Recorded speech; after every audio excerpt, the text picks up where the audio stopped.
Okay, so today let's make some M&ms, and not just any kind of M&ms, but peanut M&ms.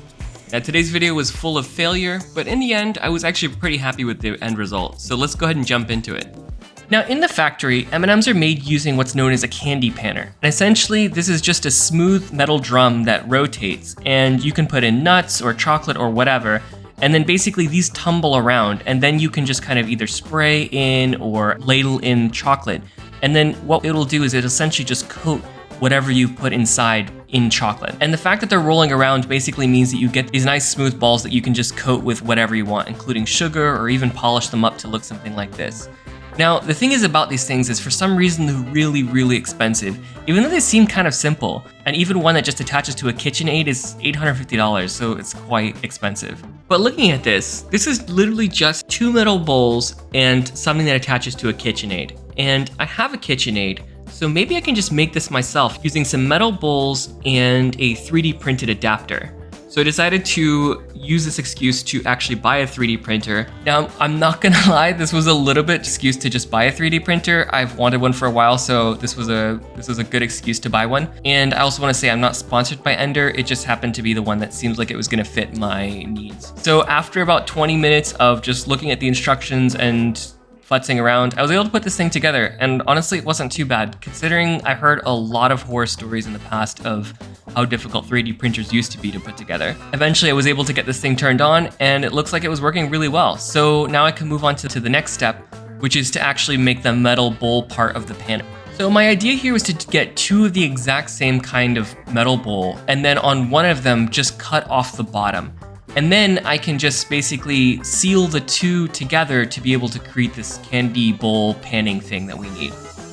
So to do this, I just used a Dremel tool and basically just cut off the metal. And then I went around with a sanding bit and just kind of tried to smooth off that edge. I'm gonna cover that better later. I just wanted to get any rough edges off. All right, so now that we have the metal bowls ready, I need to make the adapter that's gonna connect these metal bowls to my KitchenAid stand mixer. So to do this, this is the part that I actually want to 3D print. So what I have to do here is actually design the part itself. Now I'm not really good at 3D designing, so I had to play around a little bit to be able to get it to look how I want to. But after about 30 minutes or so of futzing around, I was able to get this thing designed to where it looked somewhat good. And then I just exported this to a 3D slicer program and then just put this into the 3D printer. Once it was loaded, I was able to get it to start, and after a few failed 3D prints, eventually this print succeeded, and I was able to basically watch this thing take shape. And it's pretty exciting to see something that you kind of have an idea of. You know, you can sit in the computer and design something and then watch it come to life in your 3D printer. This is definitely a pretty cool technology, and I'm definitely excited to play around with this more in the future. Once the print was done, I was able to just pop it off, and then we're gonna try to attach this to the metal bowls. So the first thing I'm gonna do is just drill some holes in the bottom of one of the metal bowls, and then just ran some bolts through it. Once I attach the 3D print, it looks pretty good, and I wanna just test this in my KitchenAid to see if this thing's gonna rotate properly. So I just stuck it in, and it looks like at least it fit. Now, one thing about this design is there's nothing really holding it and keeping it from coming out, so I really need to make sure that there's an angle at the bottom to kind of let gravity kind of keep this thing in. And looking at this, I was like, yeah, that's probably gonna work. Spoiler alert, it didn't work, but we'll get into that a little bit later. So I said, okay, this looks good, and now it's time to work on the other side of the metal bowl.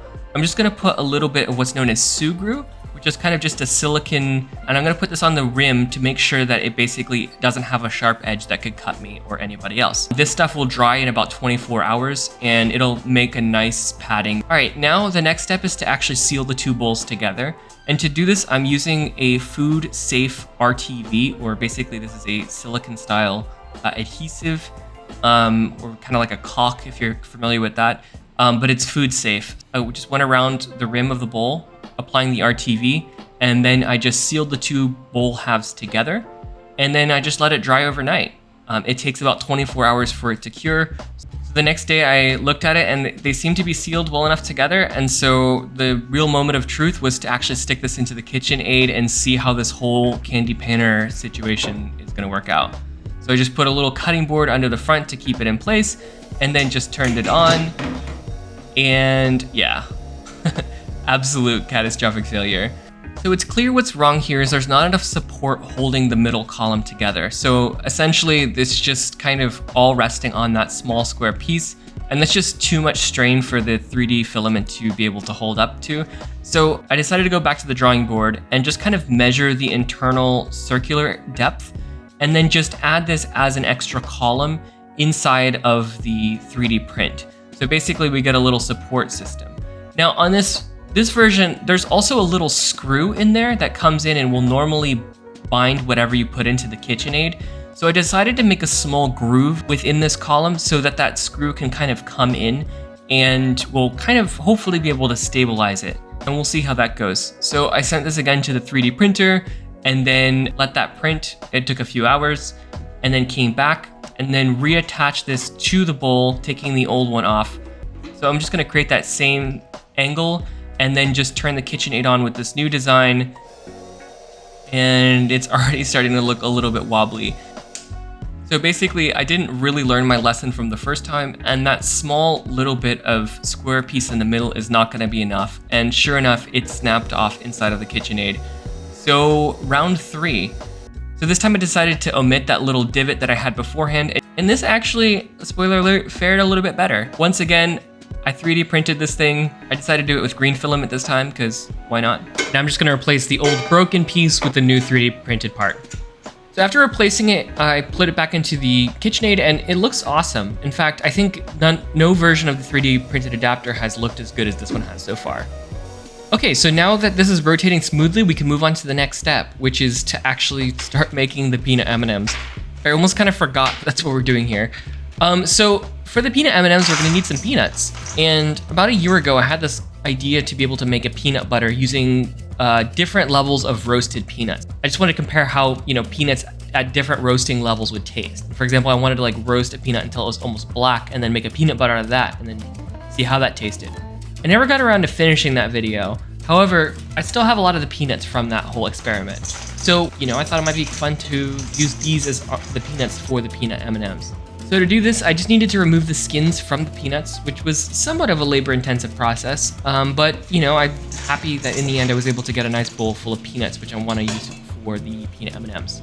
Now, while I heat up some chocolate, I was trying to set up the camera here and have a nice angle to be able to show how this thing's going to work. And yeah, this one really hurt.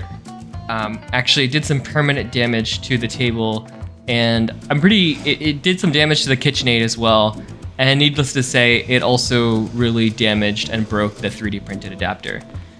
So yeah, okay, one more time. Let's 3D print a new adapter. I'm gonna reattach this one to the bowl. Okay, and this should be the last one for a little bit. Okay, so now that this thing's working and we have our peanuts done, the next step that we need to do is actually melt some chocolate. So basically I'm creating a double boiler here with hot water down below, and I'm gonna heat that water up, and that's gonna generate steam, which is gonna warm up the bowl and then melt the chocolate. And so the idea here is we don't wanna put this directly on the flame because it can burn the chocolate. But by doing it with this way, we can kind of create a more gentle way of melting the chocolate.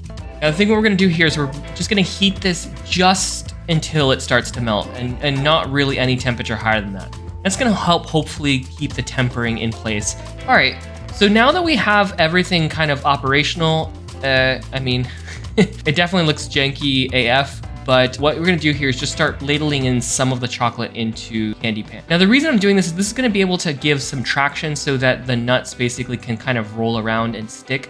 Otherwise they're just gonna kind of sit inside of the candy panning machine and just continue to roll.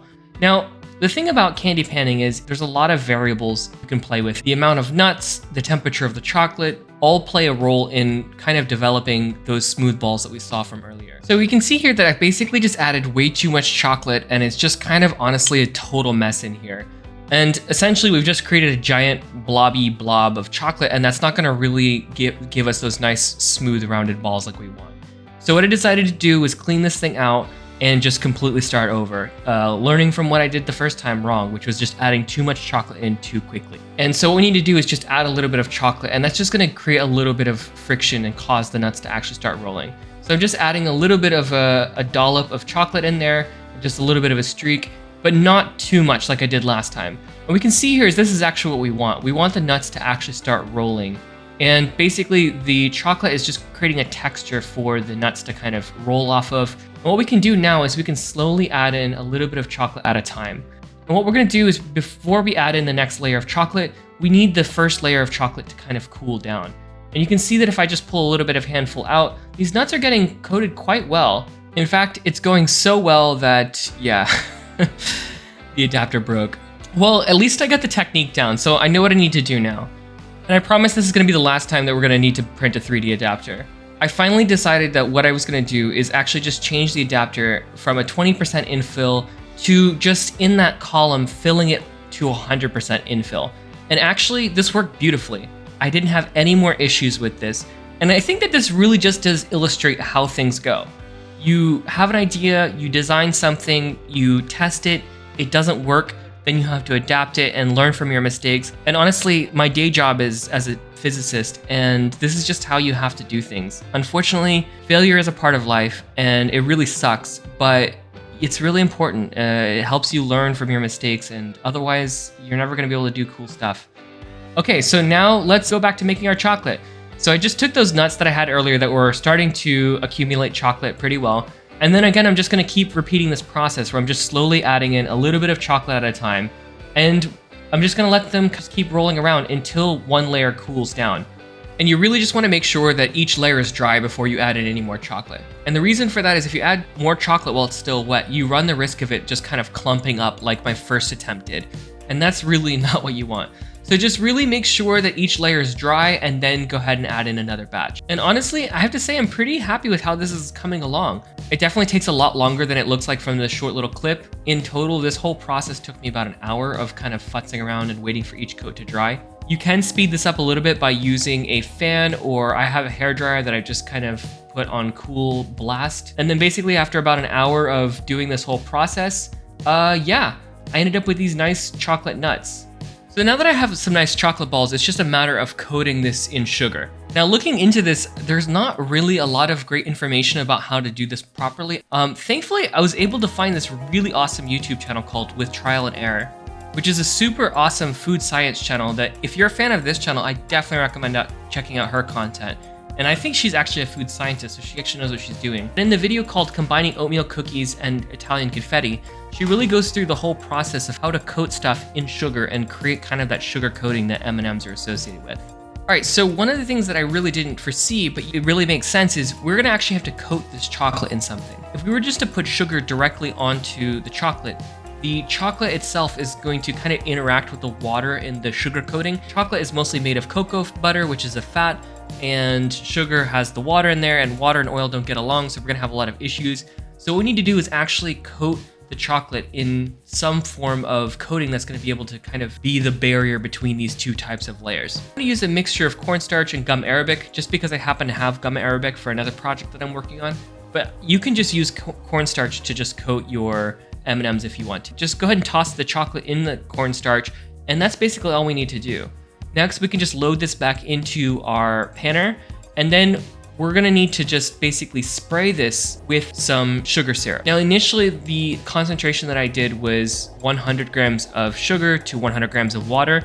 However, after kind of looking into this more, having a 2-to-1 ratio, or basically 200 grams of sugar to 100 milliliters of water, is a much better scenario. And that's basically just going to allow it to kind of go a lot quicker.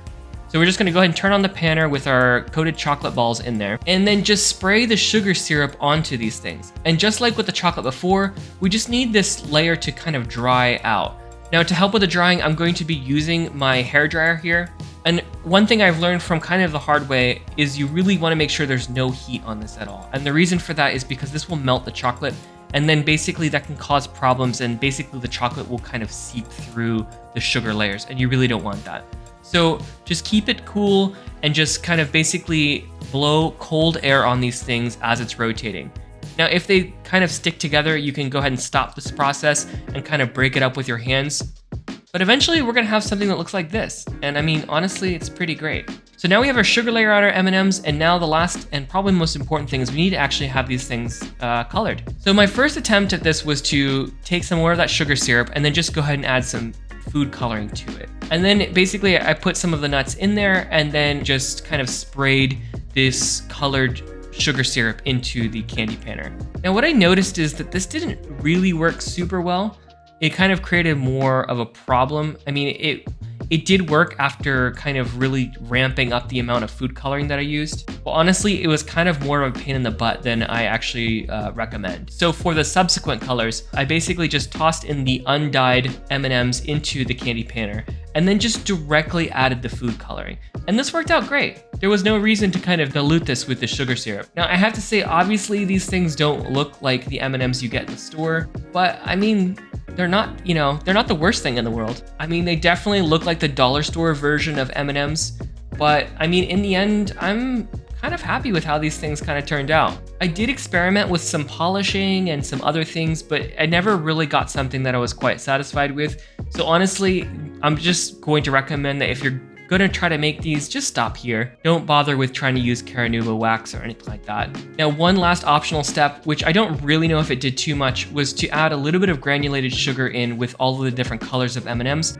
And the thought process was here is that the granulated sugar is gonna act as an abrasive agent and kind of just polish the outer shell of the M&Ms. Now, I do think this would have worked if I let it go for hours and hours on end. However, this thing, I don't know if it's very stable, and I really didn't trust my KitchenAid to just run for hours and hours without something going wrong, as we saw earlier. So I'm just gonna go ahead and kind of leave my M&Ms at this point. And I mean, if we break them open and look at them, they look really, you know, like M&Ms. And honestly, after tasting them, they taste like peanut M&Ms. I mean, they don't look the best, but the taste, the texture, and kind of the feel in the mouth really kind of all evoke the M&M flavor. So people will definitely know that you made these at home, and I definitely might continue to experiment with these in the future and see what I can do to make them look a little bit more like M&Ms. But in the end, I think this is pretty cool. All right, well, that's it for this week. I hope you enjoyed this video, and if you did, please consider subscribing, and I will hopefully see you guys again soon. Okay, one last quick thing. I decided to start a Discord channel after all. I did a survey yesterday, and the plurality of you guys were actually not interested in a Discord channel, but looking at the yeses, there's actually a sizable number of people here. So I'm just gonna go ahead and start this channel, and it shouldn't really affect things. Now, for those who don't know what Discord is, essentially the idea is that I'm just creating a place where people can post recipes and just kind of chat with each other. It's just basically a place to hang out. So if you're interested in that, check that out in the description below. And I might do a dedicated video later just describing what this is more in case you don't know what this is. All right, well, that's it for this week. I hope to see you guys again soon. All right, bye.